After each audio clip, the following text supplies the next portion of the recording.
All right, this is Sean Castrina with the 10-Minute Entrepreneur Podcast, and I'm doing a different format. I'm actually doing a YouTube version where you can see me teach, because I like to take notes, I like to write things down, and I want you to see how my brain kind of vets out a lesson so you can get more in it. So we're trying this a little bit different. I'm excited about it.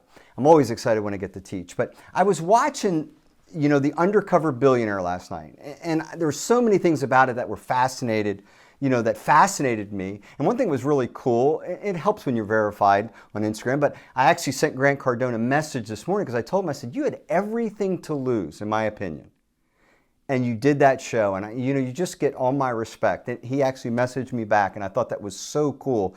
And he's somebody I'd like to get on the podcast. I've had some of his friends on the podcast. But I want to take you through last night's episode, and it's irrelevant when you hear this podcast. But there were eight skills, there were 8 strategies that were displayed in the first 4 episodes, and it hasn't gotten to the end, but I think all 3 will win the objective. And the objective is within 90 days to have a business worth worth $1 million.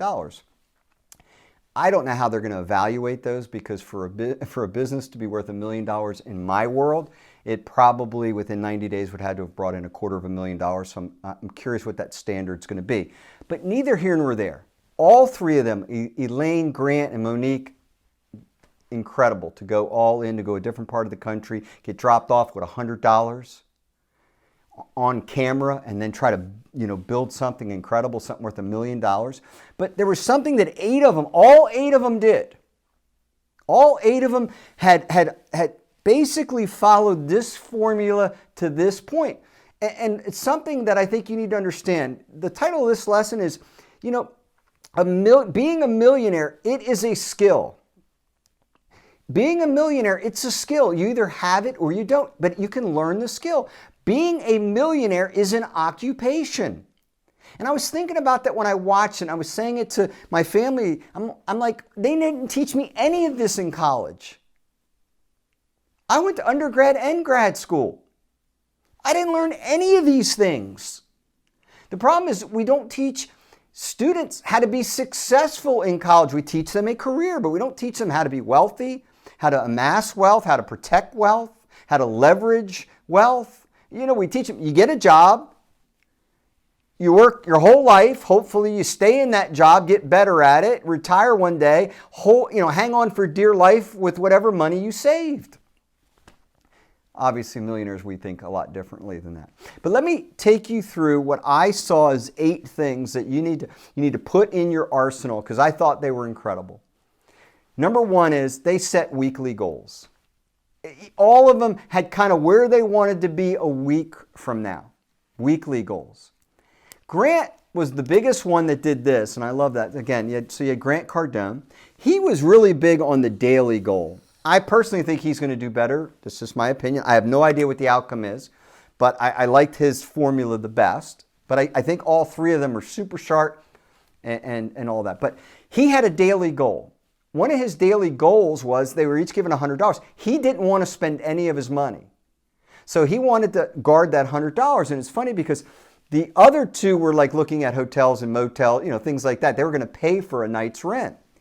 Grant, that was not happening. He goes to I love how he went to an RV park and basically asked, using his charisma, if the guy could help him out. And the guy let him stay there. So his daily goal was, I'm not going to spend any money. It's irrelevant what your daily goal is. But he had one thing he wanted to accomplish each and every day. Why? Well, he's got 90 days to have $1 million company.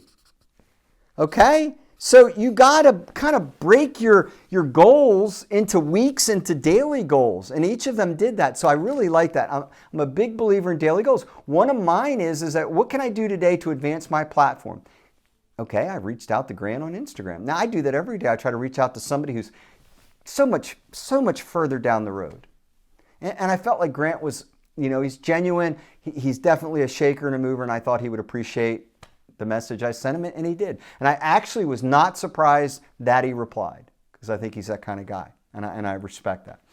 The third thing that I've noticed, why being a millionaire, it's a skill, and it's an occupation, and you can learn it. They each had a formula. Now, the first two, Elaine and Grant's was very kind of fit. They have a kind of a real estate mindset. But they each had a formula. Each of them had a formula. They were talking it through. They had a way that they were going to do things.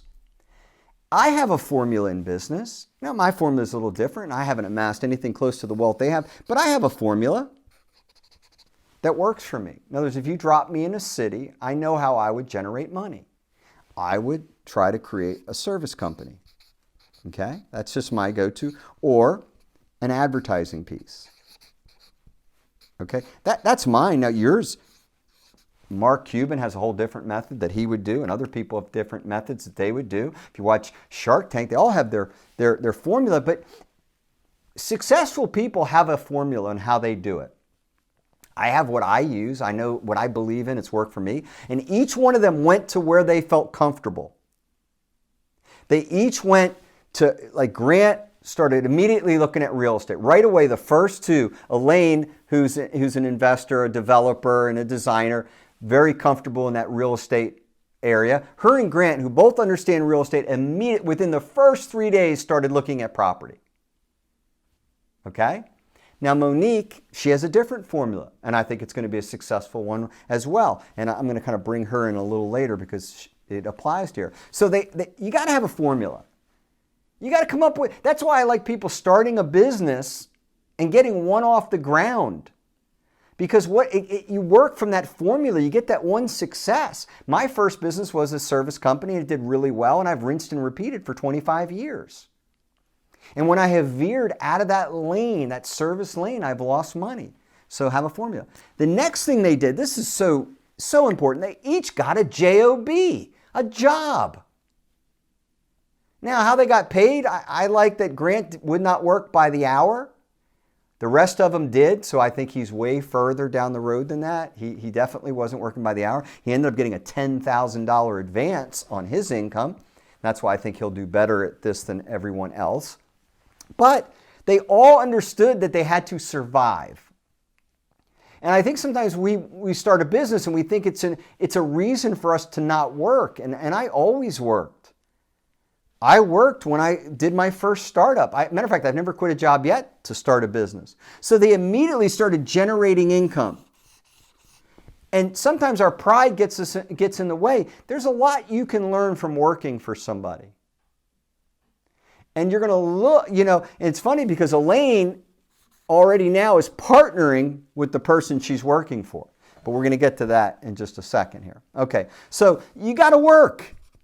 These are all successful people, but one of the first things they did in their desire to be a successful entrepreneur again in a new city and build $1 million companies, they went out and got a job. And there's no substitute for generating income. All right, next. They networked. So Grant, as soon as he went into the RV parks, immediately started asking the guy, who's the shakers and the movers in this town? Okay. Elaine asked the gentleman, who he knew, and he introduced them to somebody, her to somebody, and they're working on what's going to be the next point, partnering. And Monique did probably really a great job of this. To get a place to live, she reached out to churches because churches will typically help somebody who doesn't have a place to live in. She networked within her community, and it was female women of color, and she bonded with them, and to this point it's working great for her. But you network, you realize that you're limited as one person, so you try to get in that ecosystem of other successful people. Then you partner, and this is what I was just kind of like beating the drum last night. Now, Monique is doing this through networking, but no doubt, Elaine and Grant, they're betting all their eggs on being able to partner to get to the $1 million. And I've said 1 + 1 = done. So when they immediately went to this as their formula, I was not surprised. It's absolutely the formula that I would have used. But Elaine is trying to partner with the person she's working for. She's staying at an inn, and she's agreed to work to clean the place up so she could stay there for free, working her butt off, getting, so she doesn't have expenses. And then she's looking at where they're deficient, and she's partnering. She's brought some ideas to them on how to make it a much better business. And I'll get in that later, but partnering works. You can't do it by yourself. Grant immediately wanted to know who the shaker and the movers were. He met with the guy, brought to him an idea. Now he's trying to partner with him, and you're going to see, I'm convinced in future episodes he's going to try to do a big partnership to create something to create that $1 million. But partnering is a skill that millionaires use. Again, Elon Musk's first business was a partnership. Tesla was a partnership. Uber was a partnership. Google was a partnership. Apple was a partnership. Microsoft was a partnership. Southwest Airlines was a partnership. Berkshire Hathaway, a partnership. I can keep going all the way down the road. Partnerships. Next, they understand the game. And this is where I was talking about in the beginning. In college, they don't teach you the game. The game is leverage. What can I leverage to get more of it? The game is understanding the value of cash. One of the things Grant did is he sold the car that they gave him to drive. I don't even know if he was allowed to do that. Never seen anybody do it. But he basically sold that car, and then he borrowed a car from somebody with the idea that he would sell it for them. So he got transportation for free and generated money because he was able to sell something. I thought that was just absolutely genius. So good. Okay? But they understand the game. They understand real estate. They understand the margins in real estate. They understand, again, we talked about leveraging. They understand partnering.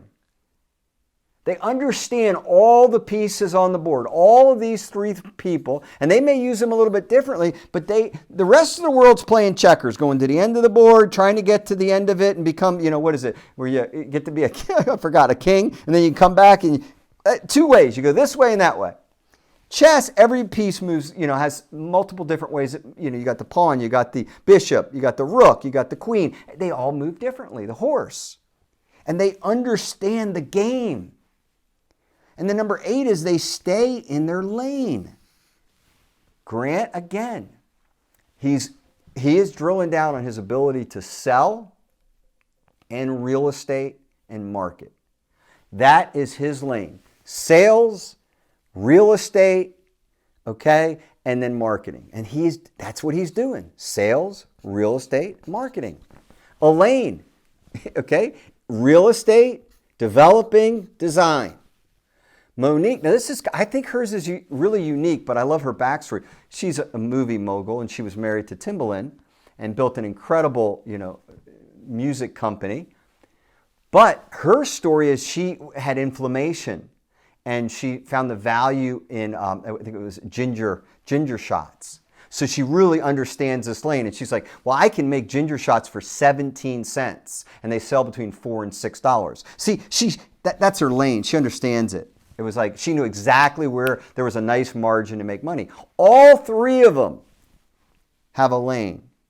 Listen, what I'm trying to share with you is being a millionaire, it is an occupation. It's no different than someone being an engineer, a teacher, a doctor. I'm a millionaire. This is what we do.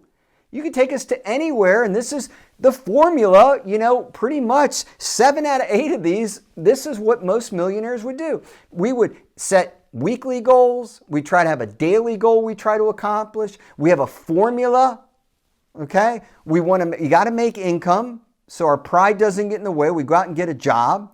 We network with the people that would apply to what we're trying to do. We want to find out who all the pieces are in the area that are important.